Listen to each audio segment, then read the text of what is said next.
দুপুরবেলা দেখো প্রচণ্ড গরম পড়েছে, আর এই গরমে কিন্তু কেউ কিছু খেতে চাইছে না, সবই রান্না করছি আর ফ্রিজে থেকে যাচ্ছে। তাই আজকে শুক্রবার নিরামিষ খাই। চলো দেখে নি আজকে কি কি বানিয়েছি, একদম হালকা পাতলা। তবে চল ক্যামেরাটা একটু ঘুরিয়ে তোমাদের সাথে শেয়ার করি।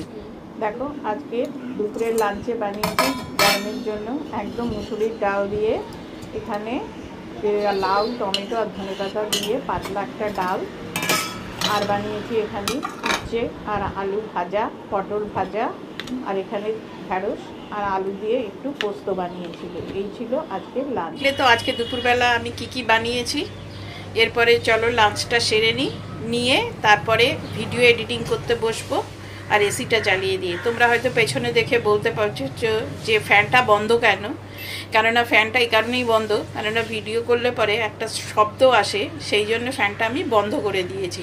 আর দেখতে পাচ্ছ স্নান করে উঠেছি, প্রচণ্ড গরম হচ্ছে।